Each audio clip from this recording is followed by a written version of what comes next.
Hello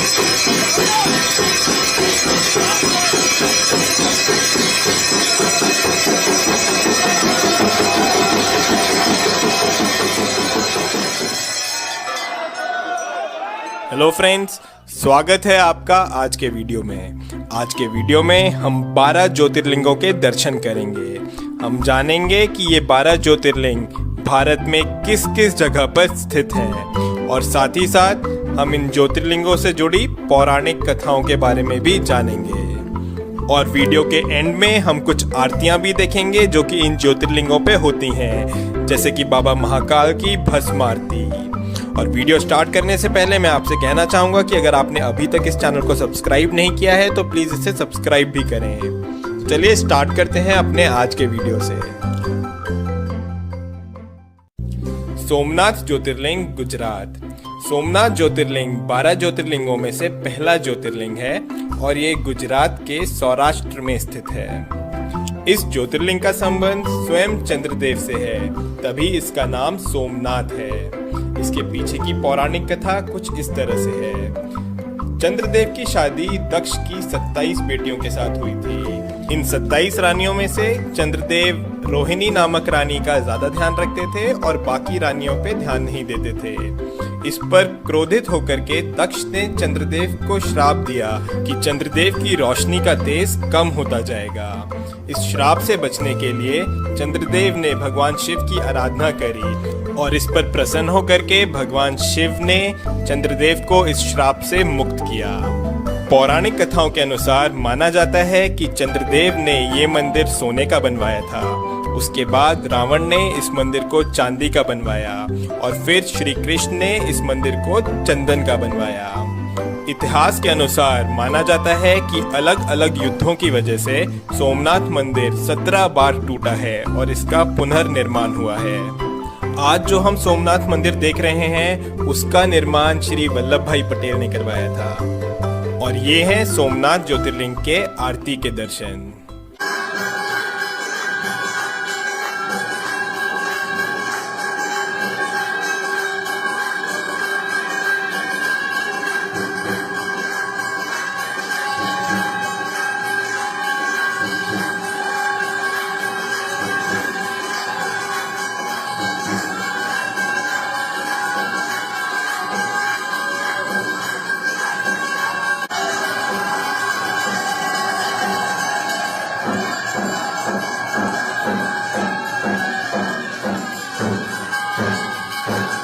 Mallikarjun ज्योतिर्लिंग, श्रीशैलम।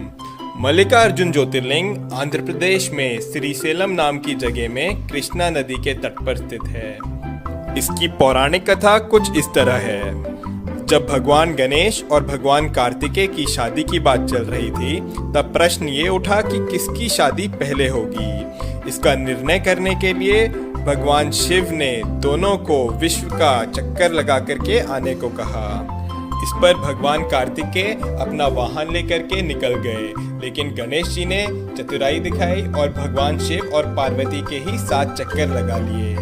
जब भगवान कार्तिकेय वापस लौटे तो उन्हें लगा कि उनके साथ छल हुआ है और वो रूठ करके कैलाश छोड़ करके क्रौंजा पर्वत पर जाकर रहने लगे। माता पार्वती के कई बार समझाने पर भी उन्होंने अपना हट नहीं छोड़ा और वो कैलाश वापस नहीं आए। तब भगवान शिव और माता पार्वती स्वयं ही कैलाश छोड़ करके श्रीशैलम में आकर के रहने लगे और इस तरह से ये प्रसिद्ध हुआ मल्लिकार्जुन ज्योतिर्लिंग के नाम से। महाकालेश्वर ज्योतिर्लिंग, उज्जैन। महाकालेश्वर ज्योतिर्लिंग उज्जैन में शिप्रा नदी के तट पर स्थित है। माना जाता है कि महाकालेश्वर ज्योतिर्लिंग स्वयंभू है, यानी कि वो खुद से यहाँ उत्पन्न हुआ है। महाकाल ज्योतिर्लिंग की विशेषता ये है कि ये एकमात्र दक्षिण मुखी ज्योतिर्लिंग है। यहाँ पर हर रोज सुबह 4 बजे भस्म आरती होती है जो कि पूरे विश्व में प्रसिद्ध है। उज्जैन के लोग महाकाल को इस नगरी का राजा मानते हैं। और ये हैं महाकाल बाबा की आरती के दर्शन।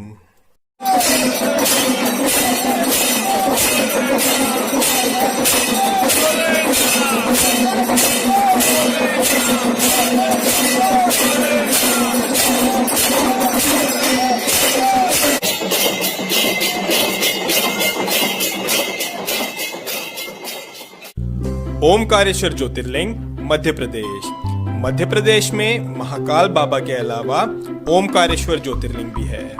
ये ज्योतिर्लिंग इंदौर के पास खांडवा डिस्ट्रिक्ट में नर्मदा नदी के तट पर स्थित है। ये ज्योतिर्लिंग जिस पहाड़ पर है वो पहाड़ नर्मदा नदी के बीच एक द्वीप है। इस पहाड़ के चारों ओर नर्मदा नदी बहती है और इस वजह से ये पहाड़ ओम के आकार में है और तभी इस ज्योतिर्लिंग को ओमकारेश्वर के नाम से जाना जाता है।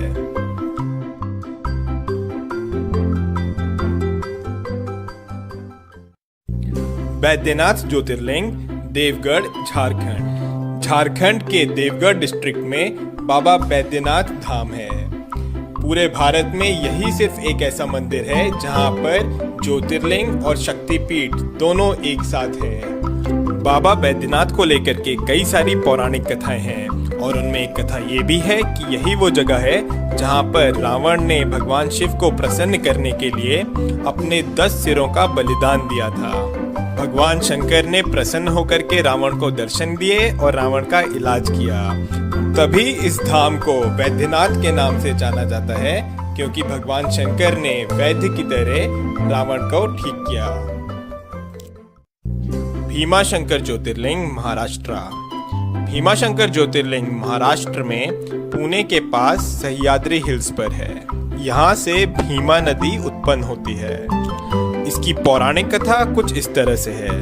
त्रिपुरासुर नामक राक्षस इस जगह पर काफी उत्पात मचा रहा था। उसको खत्म करने के लिए भगवान शिव खुद यहाँ पर आए और उससे युद्ध किया और उसको खत्म किया। युद्ध के बाद भगवान शिव काफी थक गए थे और यहाँ पर बैठ करके उन्होंने आराम किया और माना जाता है कि भीमा नदी उनके पसीने से निकलने वाले जल से उत्पन्न हुई। इसके बाद वहाँ के लोगों ने भगवान शिव से प्रार्थना करी कि वो यहीं पर ही बस जाएं, तो भगवान शिव प्रसन्न होकर के यहाँ पर हमेशा के लिए भीमाशंकर ज्योतिर्लिंग के रूप में स्थापित हो गए। रामेश्वर ज्योतिर्लिंग तमिलनाडु। रामेश्वर ज्योतिर्लिंग तमिलनाडु में रामनाथ नाम की जगह पर है। ये 12 ज्योतिर्लिंगों में से एक ज्योतिर्लिंग तो है ही, साथ ही साथ ये हिंदू धर्म के अनुसार 4 धामों में से एक धाम भी है। रामेश्वर ज्योतिर्लिंग की स्थापना स्वयं श्री राम ने करी थी। लंका तक जाने के लिए समुद्र पार करने से पहले श्री राम ने स्वयं इस शिवलिंग की स्थापना करी थी, तभी इसको रामेश्वर नाम से जाना जाता है।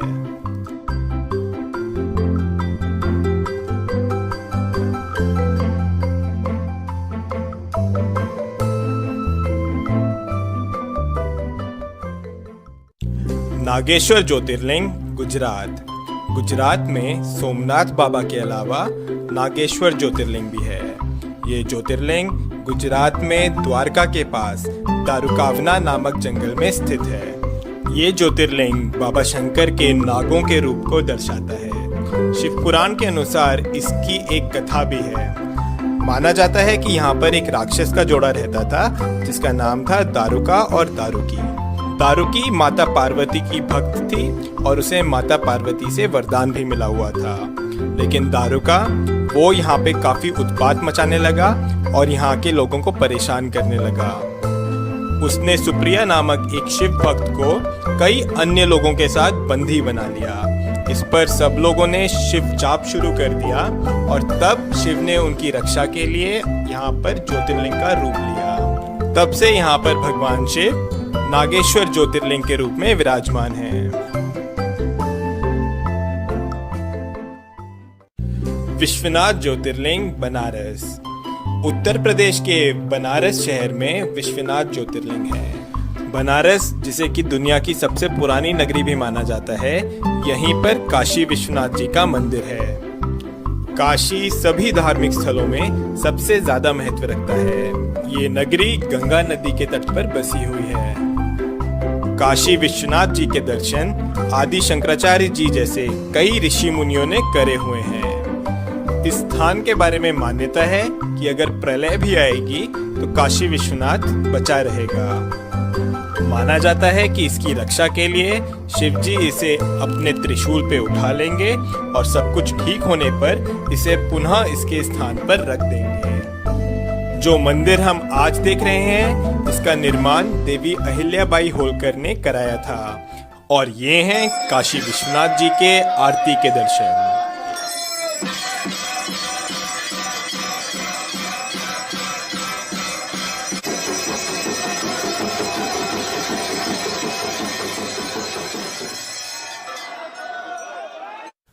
त्र्यंबकेश्वर ज्योतिर्लिंग नासिक। महाराष्ट्र में नासिक के पास त्र्यंबकेश्वर ज्योतिर्लिंग है। ये ज्योतिर्लिंग ब्रह्मगिरी पर्वत के पास है और ब्रह्मगिरी पर्वत से गोदावरी नदी उत्पन्न होती है। माना जाता है कि गौतम ऋषि और गोदावरी नदी के आग्रह करने पर भगवान शिव ने यहाँ पर ज्योतिर्लिंग का रूप लिया।